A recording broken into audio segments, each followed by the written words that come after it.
Welcome to SwitchClicksPodcast, episode 77, recorded on March 29th, 2022. Today we'll be discussing the delay of the sequel to Breath of the Wild. My name is Dakota, and today I'm joined by Nathan. Hello. Kaiser.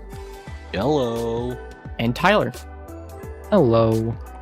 So I woke up today to a tweet from Nintendo of America saying something about the Legend of Zelda Breath of the Wild sequel. And it was a video with Eiji Aonuma with a fresh haircut. Looks actually nice. Yeah. Basically in his, slightly bluish green background. Yeah. How he's, for some reason, showing up pretty commonly in nowadays. Yeah. Basically just explaining to us that they're delaying the game till spring 2023. I would have blamed them. I mean, I don't think anybody does. Debate. No one Looking does. at Everyone. the replies, it seems that everybody's understandable. Yeah, like everyone's actually a lot more happier than which, compared to something like Metroid Prime 4. It doesn't really have to compete with Elden Ring anymore either. Exactly. So true. I think that's Yeah. I think that's why they delayed it, because of the success of Elden Ring. They're like, we want to get the Game of the Year, but we don't want to do it on the same year as Elden Ring. because it's obvious that we're gonna lose, and we could get those. And they also most anticipated game of 2022. It was already out, so Exactly. So They're like, dang, if Pokemon died that fast to Elden Ring, Zelda has no chance. And actually, yeah, a bit of extra news. During that same development update video, they actually gave us like 10 seconds of new footage. And I think that was the saving grace of the whole video. Otherwise, it would have been like the same level of disappointment as Metroid Prime 4.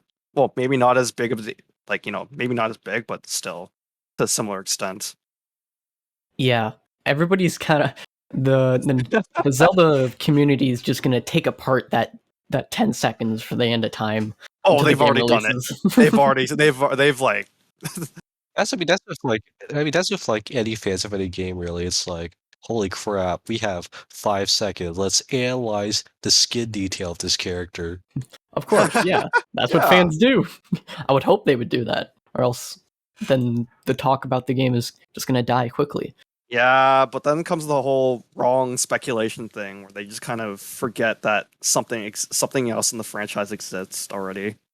I was recommended a YouTube video recently from right when they had the first trailer for the Switch and Breath of the Wild, and it was like looking at the game to see, predicting what was going to happen. They were completely wrong on all of it. It was so funny. Oh wow. Unlike, we'd never get any predictions wrong. 100% accuracy here. Yeah, SwitchClicksPodcast will get a 100% accuracy. We will never, ever, ever get everything wrong. I can definitely vouch for that, because I predicted the villain of what's it called? Kirby. well, there you go. I myself have never been incorrect in my life, so I'm not going to start now. Okay, what's 5 plus 2? 11. All right, Tyler. Okay, You're off the hook. I'll get back to you on that one. Now, funny story actually related to this. I was talking in a Discord chat, maybe at like 8:20 a.m. this morning, and I was talking, and then this discussion turned over to Breath of the Wild 2. And then we were talking about how, like, what the release date would be, the usual stuff. And then we shifted over to, what if the game gets delayed? And then I said that if there was going to be a delay, there would be a scary development update video where you have Eiji Aonuma standing in, looking at the camera with a specific background, no music or maybe faded music. And then, say, unfortunately, we have to delay this game, but we're working really, really hard on it. Guess what happens 2 hours later? Guess what happens 2 hours later? Nintendo puts that up, and oh my gosh, I will never forgive myself for ever Putting it into the world. Exactly. Like Yeah. I will never forgive myself for that. I can't believe they were listening in and were able to put up that video and make the video and upload it in 2 hours. Exactly. They're like, these kids, like, we got ears everywhere. I bet they're not ready for this. I think the person you were talking to was a Nintendo sleeper agent. Potentially. I find it ironic because the past year or so, you've been just betting on the fact that Breath of the Wild 2 will come out on this specific Friday in November. November 18th, 2022. Third honestly, Friday of November. A week ago, if you had to bet money on it, you would have bet a decent amount on it. Yeah, I would have wasted so much money betting on this. So what's your new prediction? Oh gosh. Okay, that's tough. Spring 2023. I haven't zeroed in on an actual specific date, but I do have a list. So my first, it's only like only you would do that. There's 5 possible dates. The first one is the thing that everyone's been talking about, March 3rd, because this year happens to be, or at least 2023 happens to be the year where March 3rd is on a Friday. So that's where everyone's thinking. And then I said March 17th because most Nintendo games usually release at the second half of the month for some reason. Mm-hmm. And also, there was a Zelda game that released around that same Friday. And then my next one was April 28th. I think Majora's Mask released sometime around that same day. And then my 4th and 5th predictions were going to be in June. I would say roughly around E3, or maybe a little after. If E3 doesn't get canceled. Well, okay, yeah. but like game announcement season. I guess E3 season then. Yeah. June 9th or June 23rd would be my dates for that. Probably June 23rd because, if they're doing E3 then they got to showcase the game first.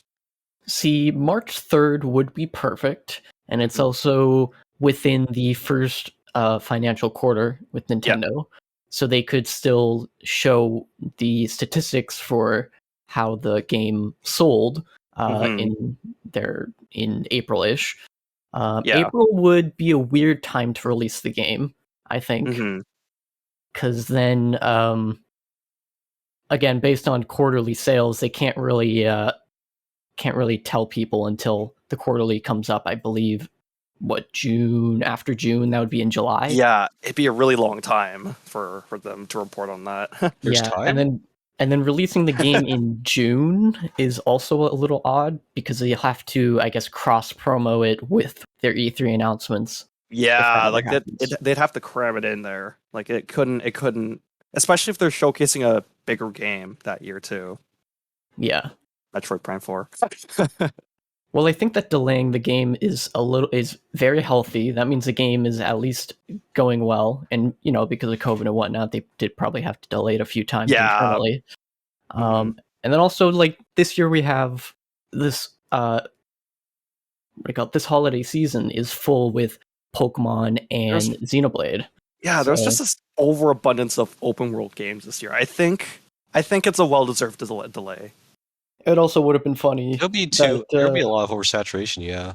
Yeah, that Horizon got cucked twice. Don't be surprised. It would have been funny if they won the game of the year, the second year that the sequel came out. But yeah. You know the drill. Click that subscribe or that follow button, and don't forget to check out our other content on our YouTube channel, like our Play It by Tier reviews. Anyways, back to the episode. So what do you think about the 10 seconds of footage that we did get? Well, I believe it was very insightful, but it was also something that everyone could have predicted as well. Like a broken Master Sword. I mean, what did you expect? The Master Sword got rusted to hell in the first game, so... Yeah. What else would happen? The conclusions I see on Twitter are kind of crazy, but also make sense. One is okay, Demise is coming back. Fee is gonna come back. Stuff like, there's gonna be a lot of connections to Skyward Sword because we are in the sky. It's somewhat understandable because Skyward Sword is the only HD remake on the Switch. Yes, they did that for sales. But the problem is, chronologically speaking, Skyward Sword is not the latest game that takes place in the sky. It's the first game.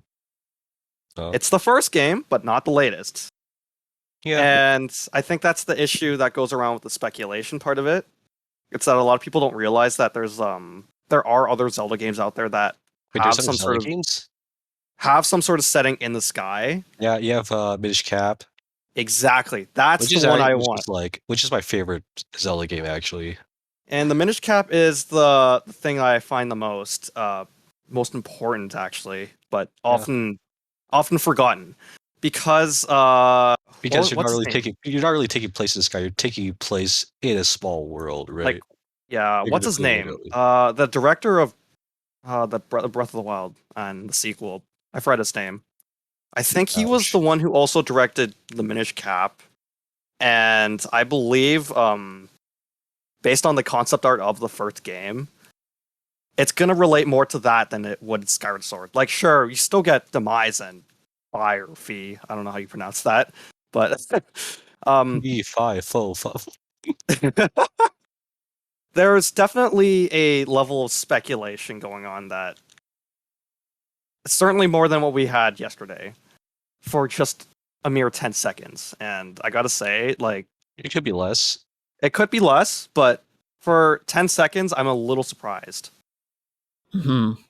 And maybe as a last question to the panel, the pattern kind of arises with Switch console releases. Every 2 years, we seem to get a new Nintendo Switch. And with Breath of the Wild potentially coming out on the, 6th year anniversary of the Switch? Yeah. What are the chances, or if you would want it, for a Nintendo Switch Pro? Because it's already leaked in some other stuff, but I wouldn't be surprised, but what am I gonna say? It's just business practice. Slap in yeah. the face? No, I'm kidding. That's the Switch OLED. It's not enough. It's not enough as slap in the face, really. The Switch OLED was a slap in the face for the older consumers, but Oh yeah, because it's other just than that, like, I guess they'll do something. It's just that I'm not sure if they're willing to do it, they're not considering really- they wanted to maintain a relatively consistent Streamlined. approach, a streamlined approach with all their console models, and, like, have the games perform the same on all versions of the consoles. Like, there are very tiny niches here and there, like Super Mario Party not working on the Switch Lite, or Nintendo Switch Sports, but I'm not sure how far Nintendo's willing to go if they're gonna give us a hardware boost in that sense. Yeah, I would honestly bet on them probably not releasing any new, I guess, better hardware next year. Maybe 2024, when they can say, Yeah. okay, guess what? We're going to put out, I don't know, a new Mario, and it looks amazing, and you can still play it on your regular Switch, but they're going to market it with this new and improved one. What do you guys think about the chances of basically a sequel to 2017 where we also get a new Mario game the same year, 2023? I'm gonna let Tyler on that one because he seems to know a lot more, like 7. a lot more. That's on the answer to Lex's question, right? Sorry, I've been Yeah. quiet. I was contemplating the math question I had. What honestly was? not a bad time to But yeah, Mario. I'd always be down. I always like a new Mario game, even though I guess the last real Mario game we got was Odyssey, because Bowser's Fury is 5. like half of one. half game. Yeah. it's a But game. getting another fully 3D Mario game could always be fun. Would you want it to be open world, I just wanted Odyssey 2. or would you want it to Yeah, be? Yeah, I think I just Odyssey want type is Odyssey probably the best thing 2. for Mario. I don't think care if Mario it's, will kind of suck in an open world setting. yeah, Bowser's Fury kind of showed that it's Granted, experimental. I haven't played Bowser's Fury, so I don't know. So Bowser's Fury is basically like, just imagine 3D world, but you get to control your camera, and then, like, Well, control your yeah. camera. there's no loading screens, but you basically still have to do levels and bosses. Like, that's nothing special at all. It's just Gee, I wish there was some sort of review I could watch that would explain the ins and outs of Bowser's Fury, and maybe perhaps rank it on some sort of tier list like thing. Oh, wait, wait. Yeah, No. very funny. Yeah. As for the releases, I think Nintendo had their chance this year to make 2022 a sort of unofficial sequel to 2017, just because Breath of the Wild 2 was slated to release, Splatoon 3 was supposed to release. We had the Mario movie coming out.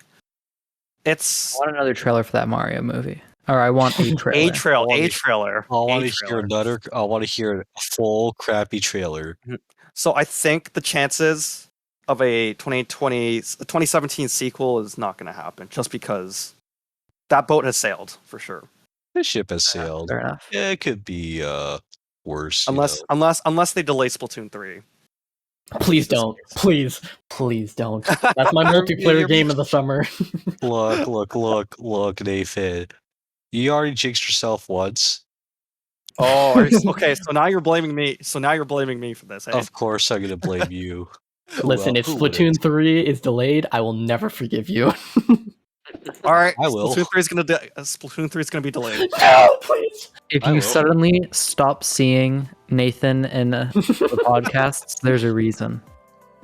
Thank you for joining us in discussing the delay of the sequel to Breath of the Wild. We'd love it if you could follow us on Twitter and listen to future episodes on Spotify and iTunes. Join our community Discord server to continue today's discussion. And we'll see you next time on the SwitchClick Podcast.